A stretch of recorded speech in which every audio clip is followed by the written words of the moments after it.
Hello, I am Jamey from Stonemaier Games, and I am joined today by two special guests, one of whom you can see right now, one of whom is a little bit off camera with some bandwidth issues, but hopefully we'll be able to hear what he says. This is Sergio and Simas, and we're going to talk today about push your luck games.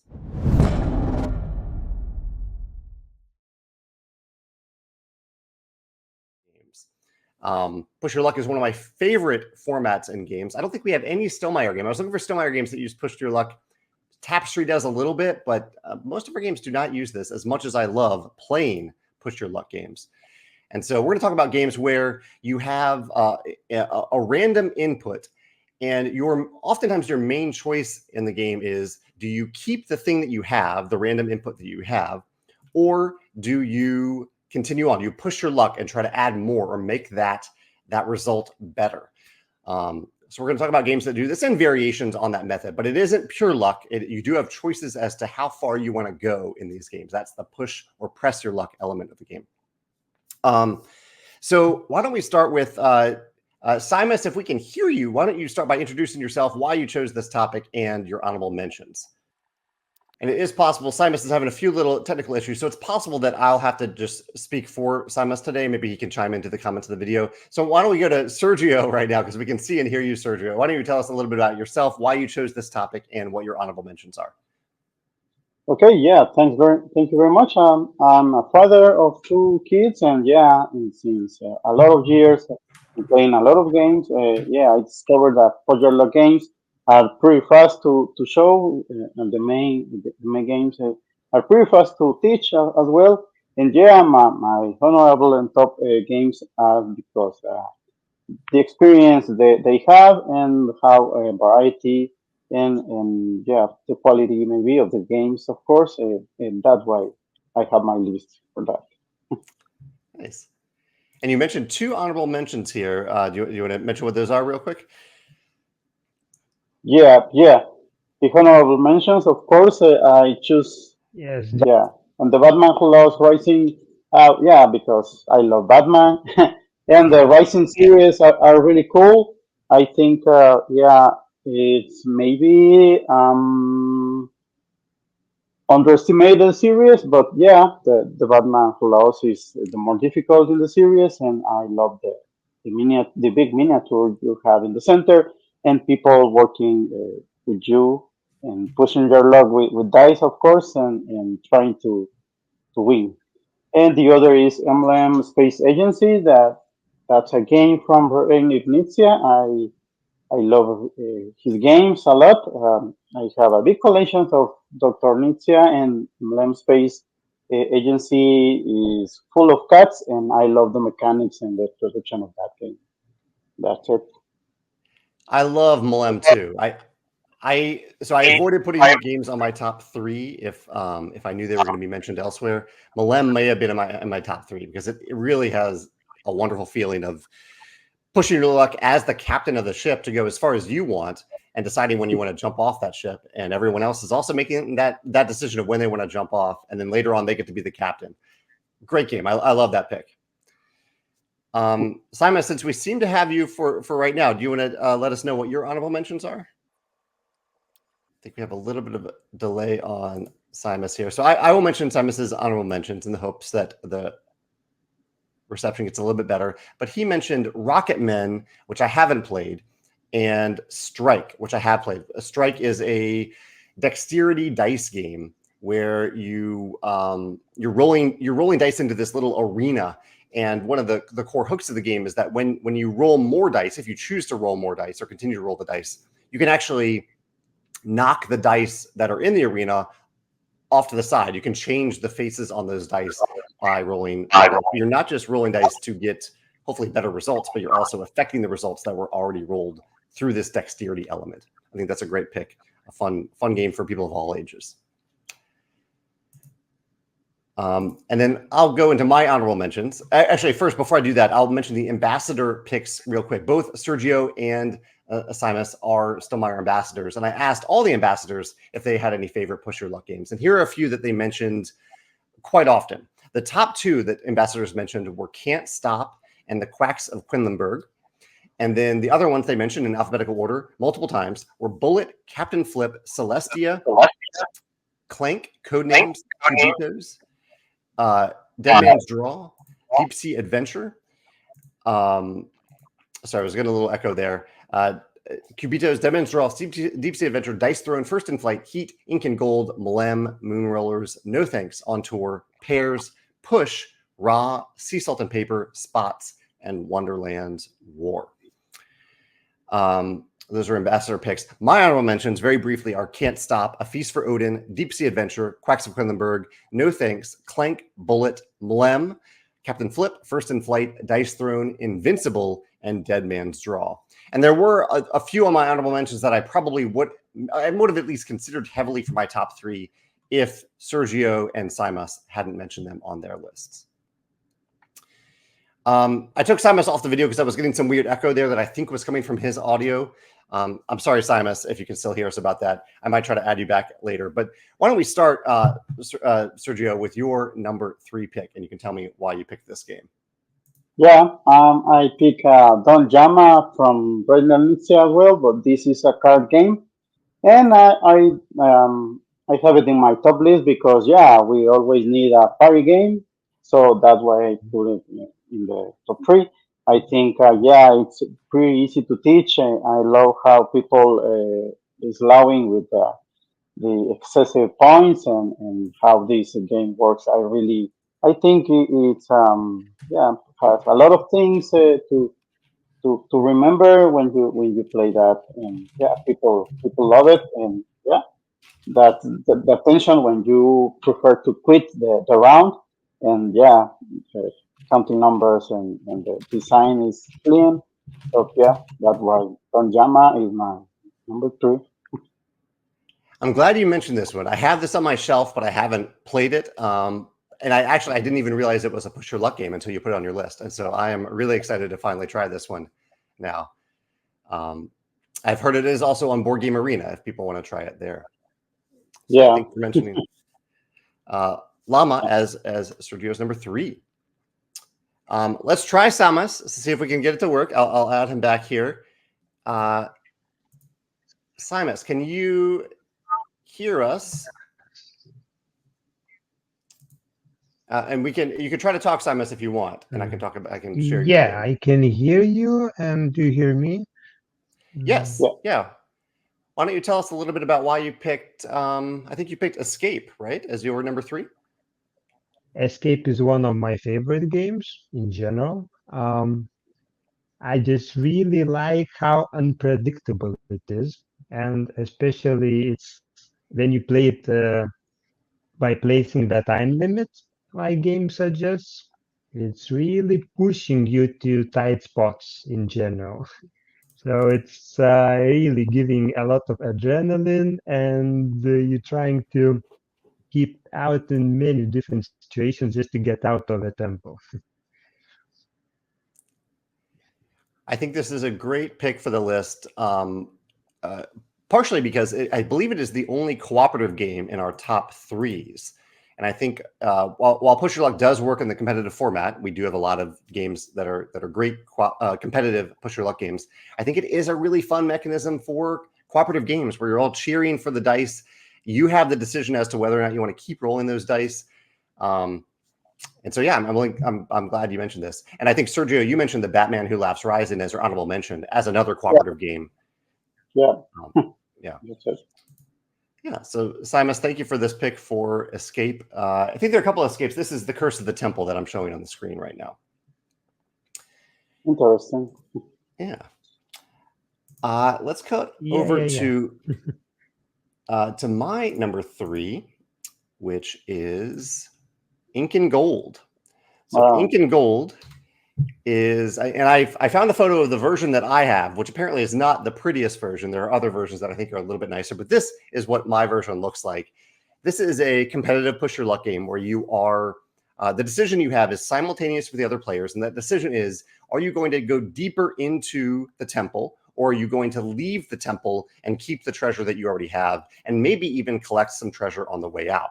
And so if you decide to stay, everyone who decides to stay will risk the treasure that they've accumulated so far in the temple, and then a card is revealed. So say this 11 is revealed, and we're playing a 4-player game. you immediately divide up the treasure on that card. So 11 gems. You divide that up evenly amongst 4 players. So each player would get 2. And any leftovers you put on the card itself. And the reason you do that, and the reason it's relevant, is you only gain those gems remaining on the card if you run out of the temple on a future turn.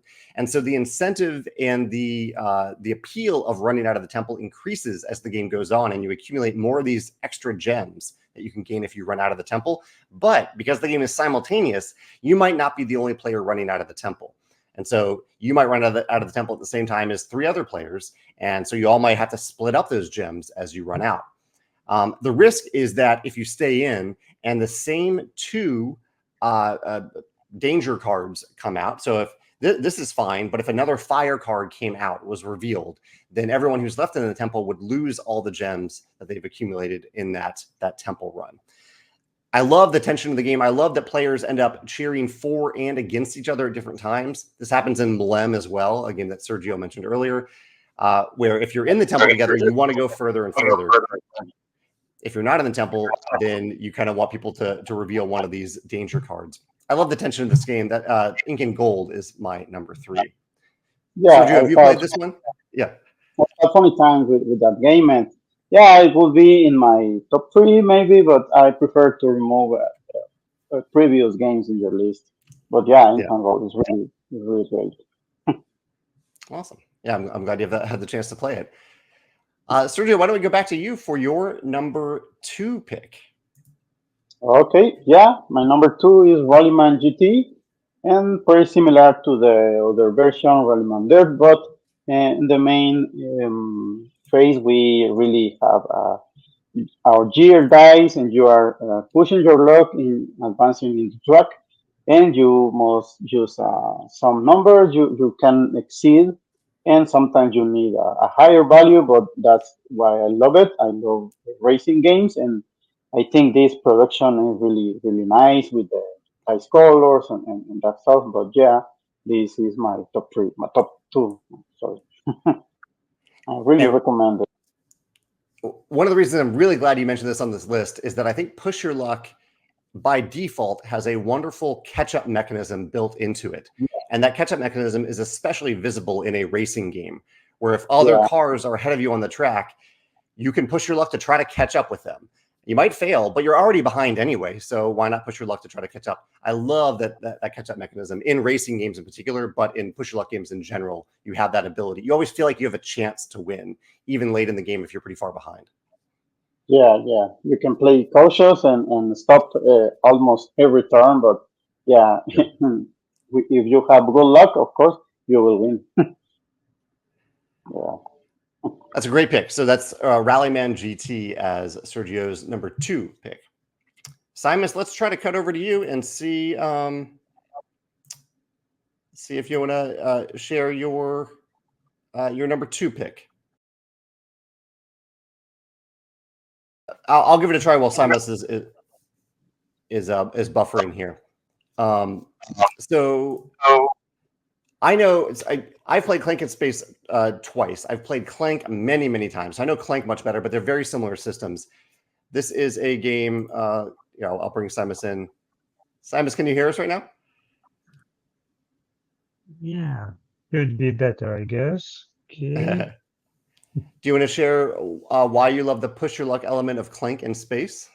Probably the major reason is just exploration and trying to take as many things as possible.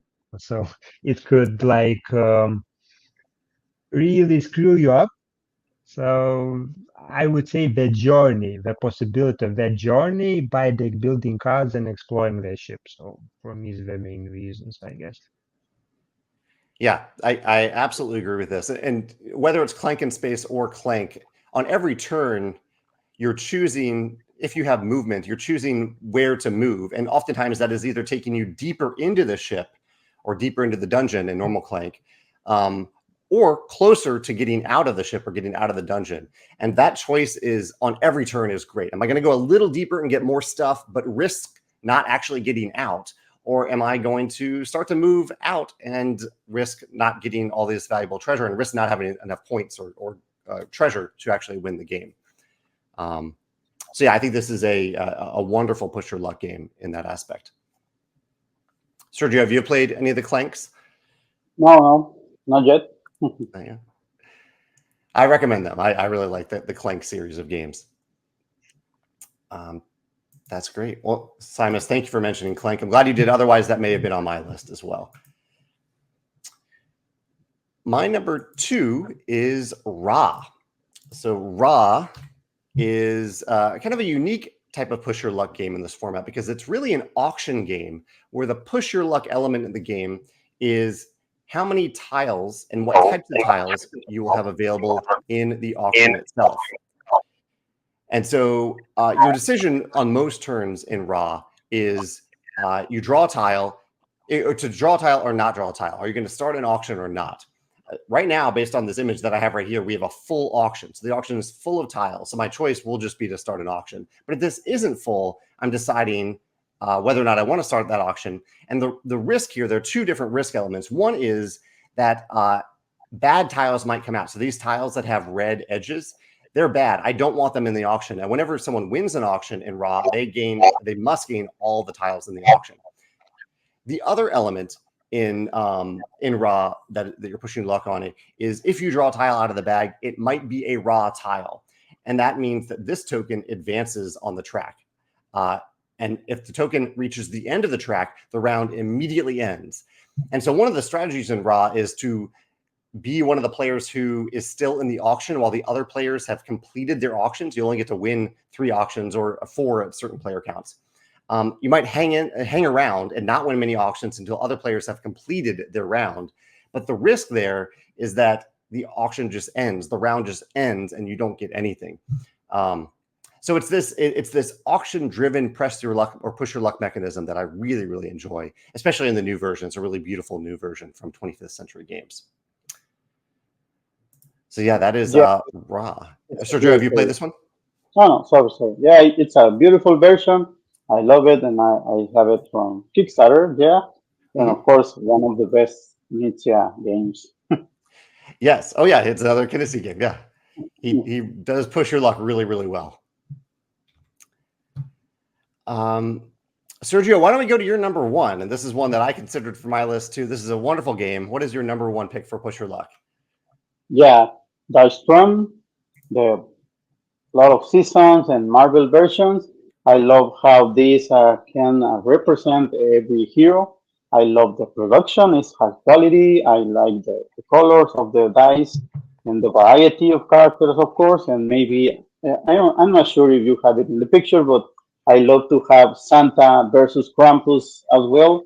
And it's incredible. Yeah, it's incredible for a Christmas night to play with those characters. I love the eggnog dice. And yeah, I love how push your luck you can play here, and a lot of abilities and skills, and you have the points to punch your opponents. And yeah, I love as well how you can play with 5 or 6. I can see tournaments maybe in the United States that people play 30 players at the same round. It's a crazy event, but yeah, you can combine and use special rules to have a lot of people in the table and playing this game. So yeah, that's why I love Dice Throne. I love Dice Throne too. I have the Marvel version on my shelf, this one that we have on the screen right now. And again, I'm glad that you picked this one because it is one of the games on this list where you don't really bust. Like you're not losing if you roll more than once. You have 2 re-rolls if you want. Rather, you're decreasing the benefit, or you might be potentially decreasing the benefits that you get. So if Sergio rolls like 3 of a kind, he can decide to stop rolling and to pair those 3 dice with one of his abilities. Like I can't quite see it, but this might be a 3 of a kind ability that might deal 10 damage to the opponent. But Sergio could say, I want to deal more damage. And so I'm going to re-roll these dice with the other dice, or you can re-roll any combination of dice. That is the risk there. And his resulting roll might not be as good as 3 of a kind, but it's still probably something. So he might deal 3 damage instead of 10 damage. but he's still probably gaining something from those dice rolls. So I really like this element where you're never really fully busting in a dice thrown. You just might be decreasing or might be improving the results of your final roll.